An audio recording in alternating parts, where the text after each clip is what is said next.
शिवसेना के पक्ष प्रमुख उद्धव ठाकरे जी से रुपये आज दिल्ली के मुख्यमंत्री अरविंद केजरीवाल जी, पंजाब के मुख्यमंत्री भगवत सिंह मान जी, मंत्री जी है दिल्ली, राघव छट्टा जी है, संजय सिंह साहब है। केजरीवाल साहब ने यहाँ आकर, जब केजरीवाल साहब मुंबई में या महाराष्ट्र में आते हैं, अब उनकी मातोश्री की एक फीलिंग हमेशा पक्की रहेगी। प्यार हो गया, ये प्यार है, एक नया रिश्ता बन गया है।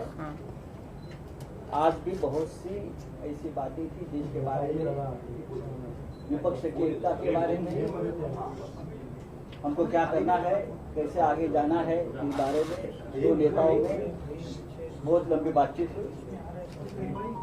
और उद्धव जी की और अरविंद जी की हमेशा बातचीत, चाहे यहाँ आए या ना आए, बातचीत हमेशा चलती रही।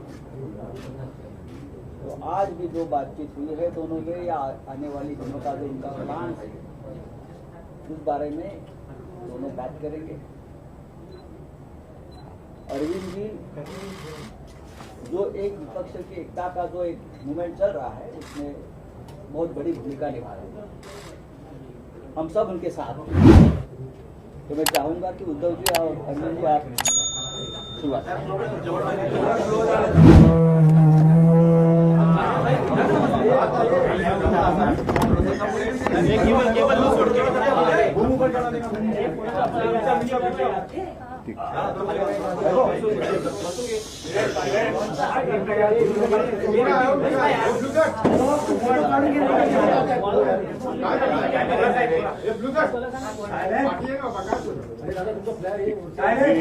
पहिलं थोडं मराठीमध्ये बोलतो। अरविंदजी मानसाहेब आणि आपचे सगळे प्रमुख नेता गेल्या काही दिवसात दुसऱ्या वेळेला मातोश्रीत आलेले आहेत। आणि एक गोष्ट नक्की की नातं जपण्यासाठी शिवसेना आणि मातोश्री प्रसिद्ध आहे। काही लोक केवळ राजकारण करतात, पण आम्ही मात्र राजकारणाच्या पलीकडे जाऊन नातं जपत असतो। अरविंद जी आप आए हो, मैं यही कहना था कि पिछले कुछ दिनों में आप लगातार दूसरी बार आए हो। हम तो रिश्ता मानने वाले और रिश्ते संभालने वाले लोग हैं। ठीक है, राजनीति अपनी और अपनी जगह पर है। स्वाभाविक है, आने वाला वर्ष निवडणूक का, इलेक्शन का या चुनाव का वर्ष है। इस बार अगर ट्रेन छूट गई तो हमारे देश से प्रजातंत्र गायब हो जाएगा। और प्रजातंत्र को कायम बचाने के लिए मैं सिर्फ विपक्ष, ये शब्द जो है वो थोड़ा सा गोलमाल शब्द है। विपक्ष मतलब किसका विपक्ष, किसका विरोधी? हम तो सारे देश प्रेमी हैं और देश से जो प्रजातंत्र हटाना चाहते हैं, वो प्रजातंत्र के लिए और देश के लिए मैं मानता हूं आज से उनको विपक्ष या विरोधी बोलना चाहिए। लोकतंत्र विरोधी, लोकतंत्र विरोधी लोगों का मुकाबला करने के लिए और देश को बचाने के लिए हम एक साथ आए हैं, संविधान को बचाने के लिए आए हैं। और जैसा अभी आपने देखा होगा, पिछले कुछ दिनों में सर्वोच्च न्यायालय ने 2 निकाल दिए हैं। एक तो शिवसेना के बारे में है और दूसरा दिल्ली के बारे में, दिल्ली के विषय में। प्रजातंत्र में सबसे ज्यादा महत्व जो भी लोक प्रतिनिधि होते हैं उनका होना चाहिए। और आप मतलब अरविंद जी भी है और आप पार्टी भी है, सरकार भी दिल्ली की है। उनके मैं साइड से नहीं कहता कि, लेकिन उनके बारे में जो सर्वोच्च न्यायालय ने एक फैसला दिया है वो एक प्रजातंत्र के लिए आवश्यक था, लेकिन उसके खिलाफ केंद्र सरकार ने काय म्हणतात त्याला वटहुकूम, अध्यादेश लाया। तो ये कौन सा जनतंत्र है? ये तो लोगों ने चुने हुए प्रतिनिधि है, अपने लोग हैं, अपना प्रतिनिधि उन्होंने चुना है, तो उनको कुछ अधिकार होने चाहिए कि नहीं होने चाहिए? तो फिर शायद ऐसे भी दिन आ जाएंगे कि राज्य में, स्टेट में इलेक्शन ही नहीं हो जाएंगे, सिर्फ केंद्र में इलेक्शन हो जाएंगे। वो भी इलेक्शन 2024 तक होने की संभावना है। उसके बाद जनता जो फैसला करेगी वो जनता इसलिए हम उनको नींद से जगाने के लिए एक साथ आए हैं। बाकी की जो बातें हैं मैं अरविंद जी आपको कहूंगा कि आप हिसाब से कहे, नहीं तो मैं ही सारी बातें कह दूंगा तो आपको कहने के लिए कुछ बचेगा। सबसे पहले मैं आप सब लोगों को शुक्रिया अदा करता हूं आज यहां आने के लिए।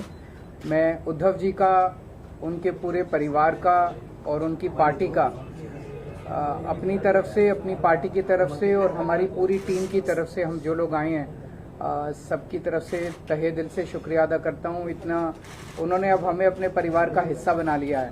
तो जैसा उन्होंने कहा, मैं भी उन्हें कहना चाहता हूं कि हम भी रिश्ता निभाने वालों में हैं। आपके साथ रिश्ता बनाया है तो पूरी ज़िंदगी आपके साथ रिश्ता निभाएंगे, दोस्ती का रिश्ता। Thank you so much for receiving us so warmly.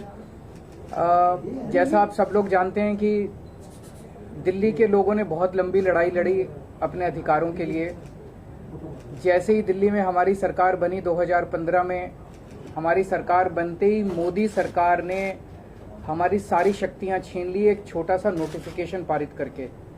फरवरी 2015 में सरकार बनी और मई के अंदर 3 महीने में नोटिफिकेशन जारी करके हमारी सारी शक्तियां छीन ली। 8 साल दिल्ली के लोगों ने लड़ाई लड़ी सुप्रीम कोर्ट के अंदर। 8 साल लड़ाई लड़ने के बाद सुप्रीम कोर्ट ने हमारे पक्ष में फैसला दिया। जिस दिन फैसला आया 8 साल की लड़ाई के बाद, उसके 8 दिन के अंदर केंद्र सरकार ने अध्यादेश जारी करके वो सारी शक्तियां वापस छीन ली। तो जनतंत्र के अंदर जनता की चलनी चाहिए कि गवर्नर की चलनी चाहिए, जनता की चलनी चाहिए कि केंद्र की चलनी चाहिए।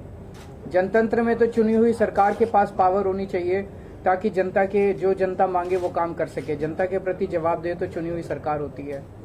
लेकिन उन्होंने सारी शक्तियां छीन ली। इसका मतलब ये साफ साफ ये लोग ये बोल रहे हैं कि हम सुप्रीम कोर्ट को नहीं मानते। पिछले जिस तरह का इनका रवैया इन लोगों का, हमने पिछले कुछ महीनों में ये भी देखा कैसे इन लोगों ने, इनके मंत्रियों ने, इनके नेताओं ने सुप्रीम कोर्ट के दूसरे जजों को किस तरह से ये लोग गाली देते हैं, गंदी गंदी गालियां देते हैं। जिस तरह से इनके लोग जजों के खिलाफ और जुडिशरी के खिलाफ सोशल मीडिया पे कैंपेन चलाते हैं। इनके लोग जजेस को, रिटायर्ड जजेस को एंटी नेशनल बोलते हैं। तो इनका जुडिशरी पे इनका कोई वो नहीं है। अब इन्होंने एक मैसेज दे दिया कि सुप्रीम कोर्ट जो मर्जी फैसला दे, हम नहीं मानते, हम ऑर्डिनेंस लाके सुप्रीम कोर्ट के फैसले पलट देंगे। ऐसे हमारा देश कैसे चलेगा? ऐसे तो हमारा देश नहीं चल सकता। और ये जनतंत्र सुप्रीम कोर्ट को भी नहीं मानते और ये जनतंत्र को भी नहीं मानते। शिवसेना तो सबसे ज्यादा भुक्तभोगी है। किस तरह से भारी बहुमत से चुनी हुई, जनता द्वारा चुनी सरकार को इन्होंने गलत तरीके से सीबीआई से, ईडी से, पैसे से इनके एमएलए को तोड़ के इनकी सरकार गिरा दी। तो अब इनकी 3 तरीके हैं बीजेपी के।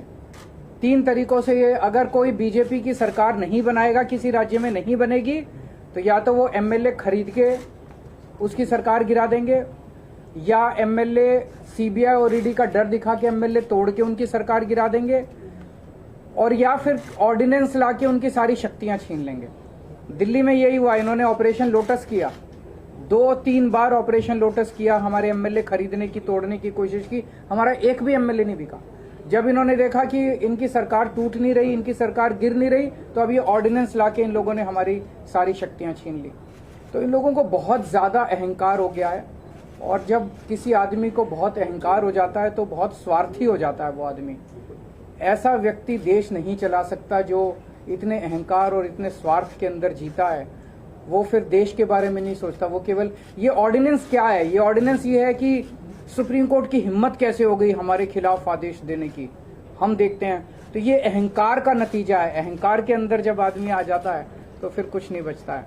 तो मैं बहुत बहुत शुक्रिया अदा करता हूँ शिवसेना का, उद्धव जी का, कि उन्होंने दिल्ली के लोगों का आज साथ दिया। ये लड़ाई दिल्ली की नहीं है, ये लड़ाई पूरे देश के अंदर संविधान की है, जनतंत्र की है, फेडरलिज्म की है।